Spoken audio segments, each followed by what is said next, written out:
You should not be around children. When you're at your best, you're not for tender ears. What if the movies you grew up loving were hiding stories Hollywood didn't want you to see?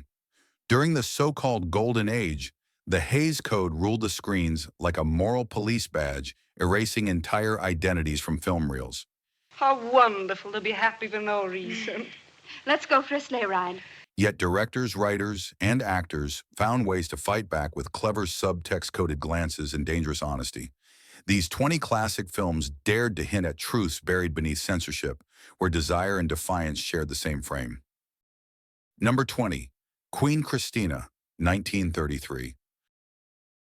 Greta Garbo wasn't just acting in Queen Christina, she was rewriting the rules of gender on screen, playing the real-life Swedish monarch who dressed as a man and refused to marry Garbo, blurred the lines between masculine and feminine long before Hollywood dared to speak about it.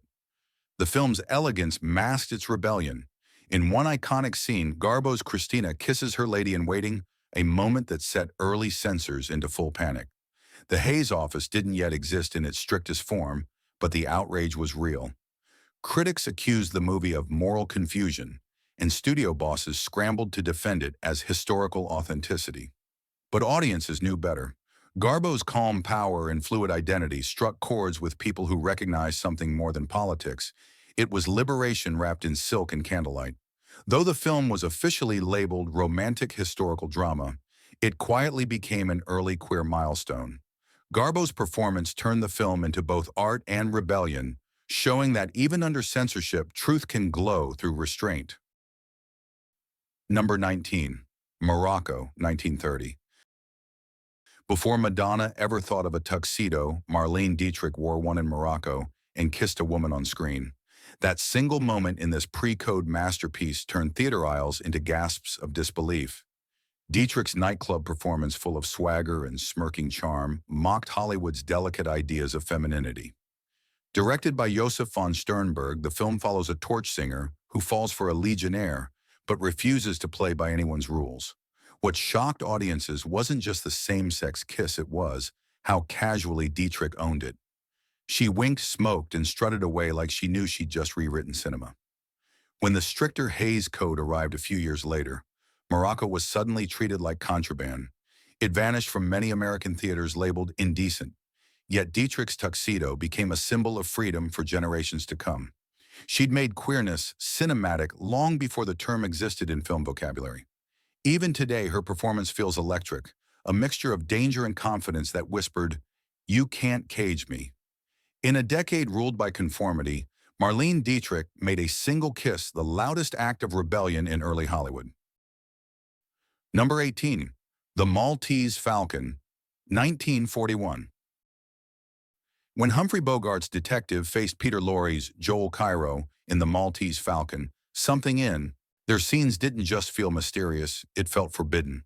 The character of Cairo, written by Dashiell Hammett as openly gay, was stripped down by the censors into a series of coded gestures. A gardenia scent, a fussiness in his manner, a tone too delicate for its time. Director John Huston knew he couldn't show what the book said outright, so he turned implication into weaponry. Every pause, every sideways look became charged with subtext. The Hays Code had made homosexuality unmentionable, but Huston's camera made sure it wasn't invisible. Critics called Lorre's performance strange and unnerving, never naming what they sensed. But audiences noticed. They always do. That's the irony of censorship. It sharpens what it tries to hide. Over time, The Maltese Falcon became known not just as the film that launched film noir, but as one of the most sophisticated examples of queer coding in Hollywood history. Behind every shadow, there was something more human and more dangerous than the Hays Code could handle. Number 17, Rebecca, 1940. Alfred Hitchcock didn't just make a ghost story in Rebecca. He made a love story the censors couldn't name. At its heart was Mrs. Danvers, the housekeeper, whose devotion to her deceased mistress went far beyond loyalty. Played by Judith Anderson with icy precision, Danvers' quiet obsession with the late Mrs. De Winter radiated a forbidden tenderness. The Hays office forced the studio to tone it down, but Hitchcock fought cleverly. Instead of cutting the affection, he transformed it into atmosphere. When Danvers caresses Rebecca's gown or whispers about her perfume, the the film trembles with unspoken emotion. Audiences might not have heard the words, but they felt them. Producer David O. Selznick begged Hitchcock to cool it down, fearing backlash from moral guardians. But Hitchcock, the master of suggestion, knew that silence could scream louder than dialogue. Rebecca went on to win the Academy Award for Best Picture, proving a film could slip past censorship with intelligence and artistry. And Mrs. Danvers? She became an icon of suppressed desire, proof that even under the tightest control, longing finds a way to haunt the frame. Number 16. Ben-Hur, 1959. What if one of Hollywood's grandest epics hid one of its boldest secrets? Ben-Hur, the chariot racing blockbuster, wasn't just about vengeance. It was about intimacy the censors could never admit existed. Screenwriter Gore Vidal later revealed that he and director William Wyler deliberately wrote Judah Ben-Hur and Masala's friendship as a former romantic relationship without ever telling Charlton Heston. That creative gamble gave their scenes an undeniable charge. When Masala greets Judah with warmth that turns cold within minutes, it feels like the fallout of a broken bond, not just betrayal. But the Hays Code made any hint of unorthodox affection impossible to name. So Vidal buried it beneath grand speeches and glances that lingered just a moment too long. The irony? The film's emotional core, its love loss and fury came from that hidden layer. Censors praised Ben-Hur for its moral themes, never realizing the story's real power came from what it didn't say.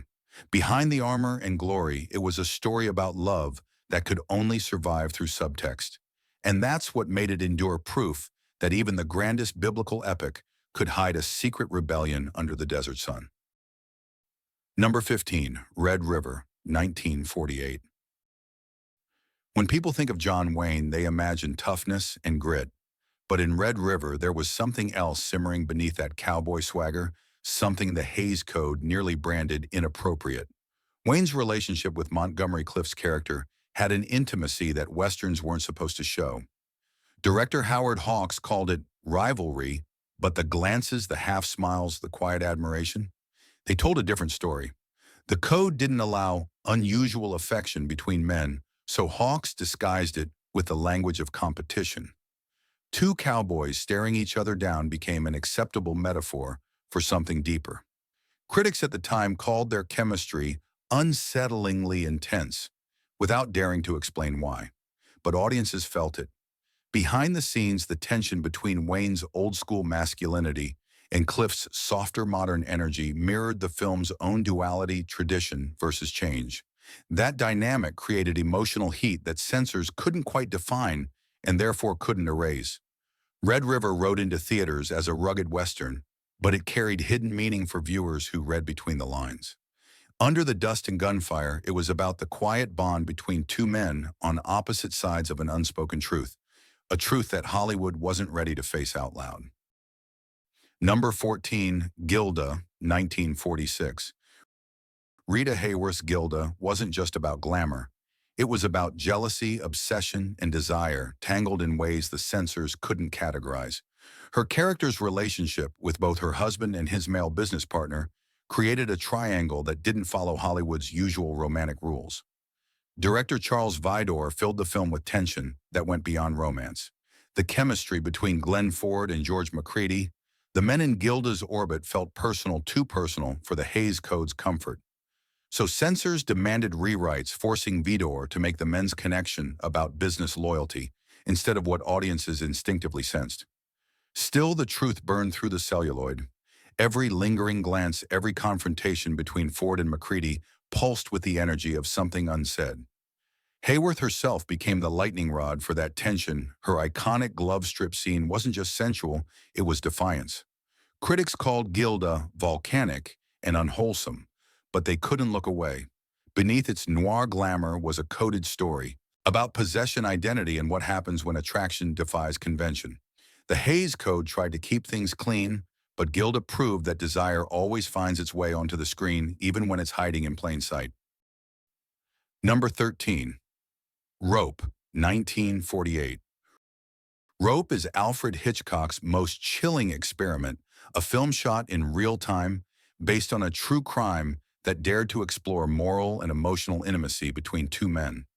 The killers, played by John Dahl and Farley Granger, were inspired by the real Leopold and Loeb case, and Hitchcock didn't shy away from implying they shared a bond far beyond friendship. The Hayes office, however, banned any suggestion of immoral relationships, so Hitchcock fought back with subtlety. Instead of words, he used tone, body language, and confined space. The two killers' partnership oozes domestic familiarity, sharing glances, finishing each other's sentences, moving like a couple trapped in guilt. Critics called the film unsettlingly perverse, but couldn't pinpoint why. James Stewart, who plays their mentor, admitted years later he sensed something strange about them, though Hitchcock never explained it. That was the brilliance of his defiance. He let audiences see what censors couldn't name. For queer viewers of the time, Rope was revolutionary. It acknowledged their existence even if through shadows and whispers. Hitchcock turned censorship into art, proving that suggestion could sometimes say far more than speech ever could. Number 12. Tea and Sympathy, 1956. In the middle of the conservative 50s, Tea and Sympathy poured out a story that hit too close to the cultural nerve.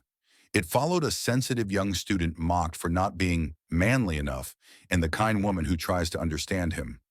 On the surface, it was about kindness and compassion, but beneath that, it was about identity, the kind of difference society feared. Director Vincente Minnelli, often whispered about in gossip circles himself, made a film that felt deeply personal. MGM panicked. The Hayes office demanded moral reassurances, forcing Minnelli to tack on an ending that punished nonconformity with regret. Even then, the film was attacked by religious groups and banned in multiple states. Lead actor John Kerr later said that the mail he received after the release wasn't hate, it was gratitude.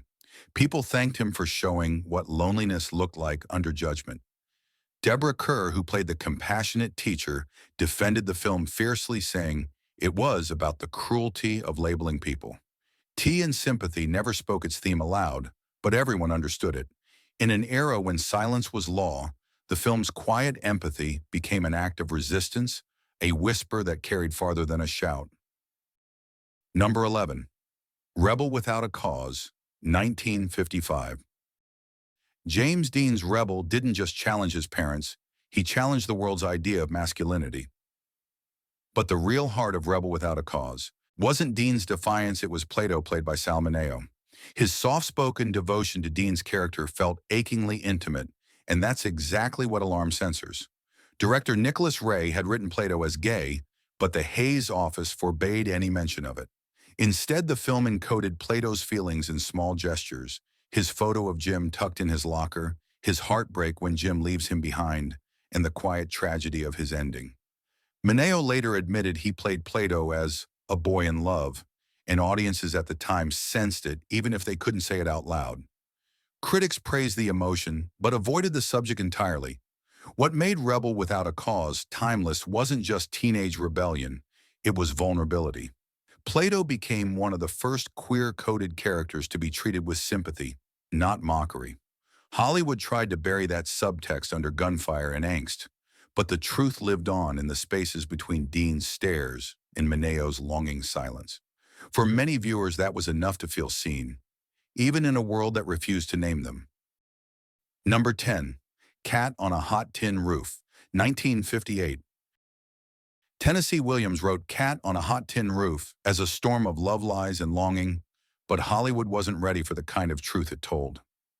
In the play, Brick's distance from his wife, an obsession with his late friend Skipper, reveal an emotional connection that defied 1950s norms. MGM, terrified of censorship, stripped the script clean of its queer themes and replaced them with vague talk about disillusionment. Paul Newman fought against those changes, arguing that Brick's pain made no sense without honesty, but the studio stayed firm, terrified of the Hayes office and moral watchdogs. The result? A film filled with tension, so thick you could feel what wasn't being said. Critics praised its performances while ignoring the missing context. Still, audiences could sense what Brick couldn't say aloud.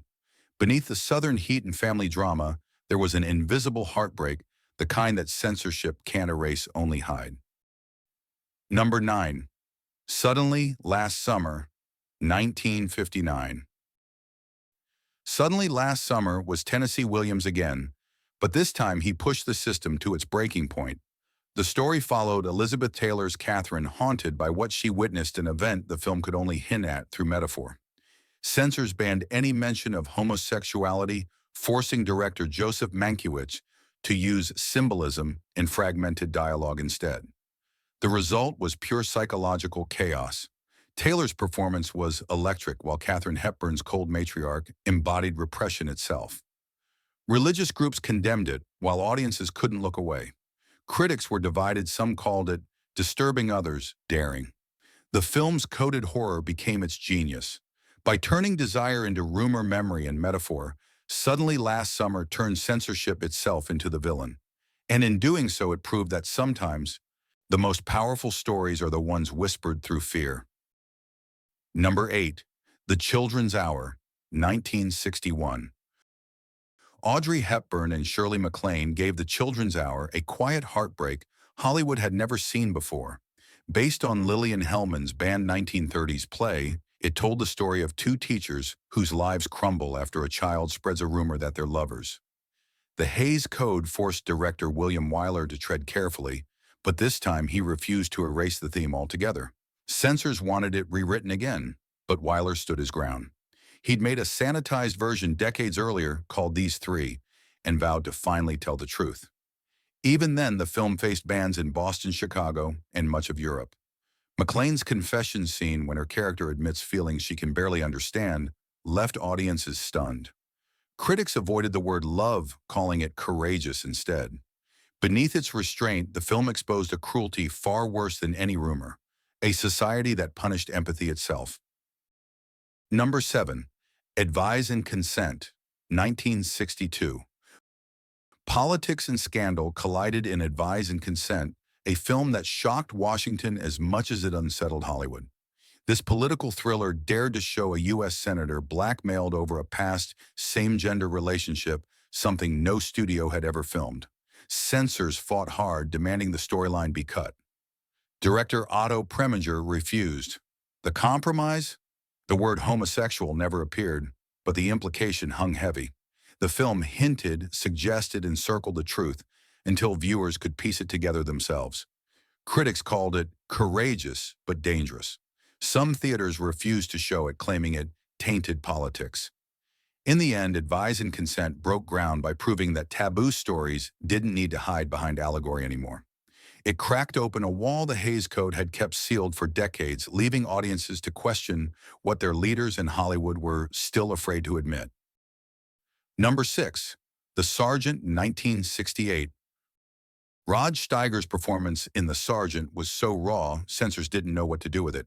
Playing a hardened army man struggling with feelings he couldn't express, Steiger turned repression into tragedy.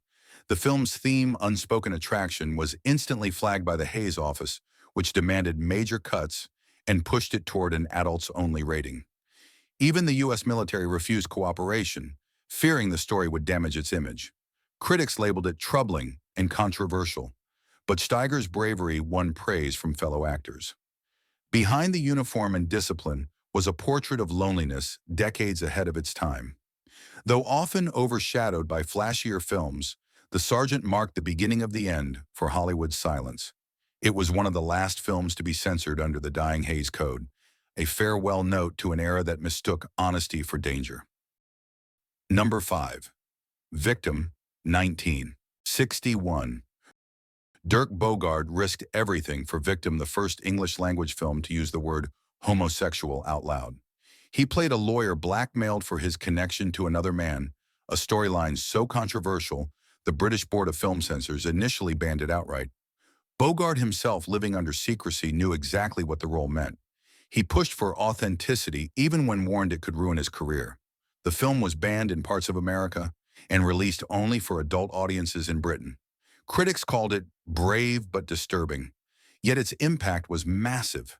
Victim humanized queer lives at a time when even sympathy was dangerous. The conversations it sparked helped shift public opinion and contributed to Britain's eventual decriminalization of homosexuality. A film once condemned for immorality became the spark of real social change. Number 4. The Fox, 1967. based on D.H. Lawrence's novella. The Fox told the story of two women living together whose peaceful life is disrupted by a man's arrival. Beneath its quiet Canadian setting lay a story about companionship that defied convention. Censors didn't like its tone or what it implied. Scenes showing the women's bond were trimmed in the U.S., while entire reels were cut in Ireland and several southern states. Critics dismissed it as uncomfortable, but audiences saw something truer. Love unshaped by expectation. Director Mark Riddell crafted the story with restraint and sensitivity, turning everyday gestures into acts of rebellion. What began as a simple triangle became a reflection on how easily love becomes a battleground.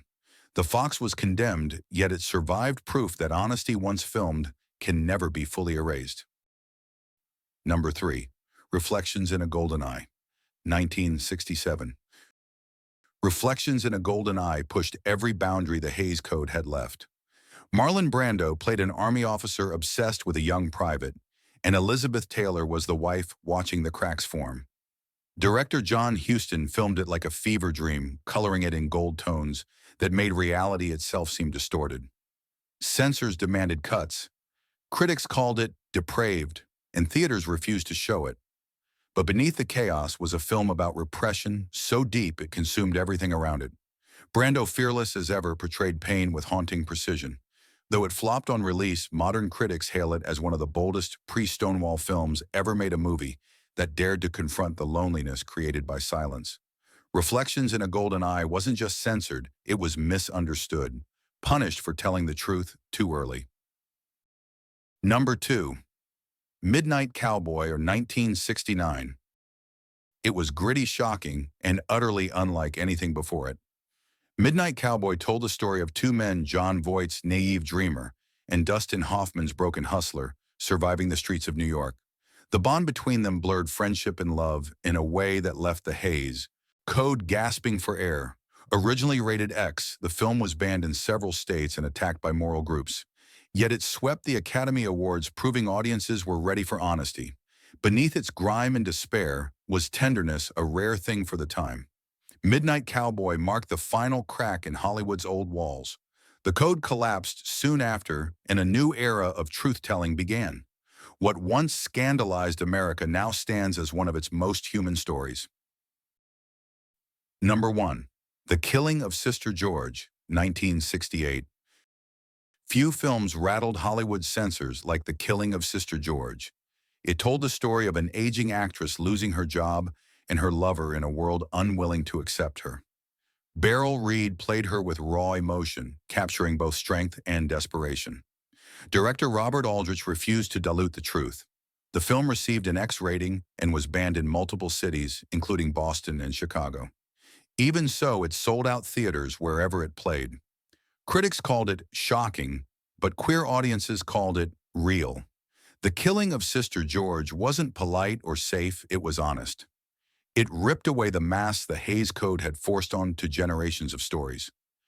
That honesty ended an era of whispers and began one of visibility, proving that truth in cinema might bend under pressure, but it never breaks. For decades, Hollywood tried to bury these stories under silence, but art has a way of breaking through cracks.